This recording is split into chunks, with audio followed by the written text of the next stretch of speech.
شەڕی هێزەکانی پێشمەرگە و چەکدارانی داعش کە نزیکەی ساڵێکە دەستی پێکردووە خەرجی زیاتری خستووەتە سەرشانی حکوومەتی هەرێم تەنها بۆ کەسوکاری شەهیدان و چارەسەری بریندارەکانی پێشمەرگە لەو شەڕەدا 8 ملیارد دینار خەرج کراوە.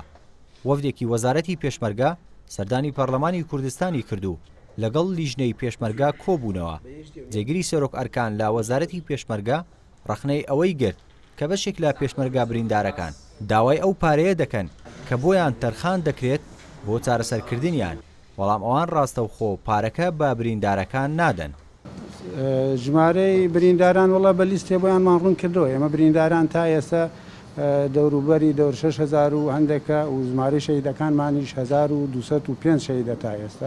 هەندێک لە بریندارەکان حەزەکەن لە جیاتیەوەی لیژنەی پزیشکی چارەسەری کا بە فترەیەکی زەمەنی درێژ حەزەکە پارەکە بێتە دەست خۆی کەمە لە یاسایشان نابێ، ئێوەش قبوڵ ناکەن. لە شەڕی دژ بە چەکدارانی داعشدا تا ئێستا زیاتر لە 6,000 پێشمەرگە بریندار بوون و لە کۆبنەوەکەدا لایەنە پەیوەندیدارەکانی وەزارەتی پێشمەرگە ڕایان گەیاند کە 7 فڕۆکە تایبەت کراوە بۆ ئەو پێشمەرگە بریندارانەی کە پێویست دەکات ڕەوانەی دەرەوەی هەرێم بکرێن بۆ چارەسەرکردن. کە بەڕاستی زۆر بەداخەوە لە هەنێ لە نەخۆشخانەکان ئەوانەی کە دکتۆرن وەکو پێویست بە دەوری برینارەکان نایەن. ئەوە بەرپرسیارەتیەکی هی ئەخلاقی و کۆمەڵایەتیە و هیچ عیلاقەی بەسەرەوە نییە کە لیوا شێخ سالار ئیشی خۆی باش کردویانی کردووە. بە دەوریانە نەهاتن و ئیهمالکردن و دەست بەجێ خزمەتکردنی لە هەندێک حاڵەتە هێنی برینارەکان ئەوە ئەکەوێتە سەر شانی بەڕێز وەزیری تەندروستی کە زۆر بەجددی و بە هەندە بێ وەربگرێت.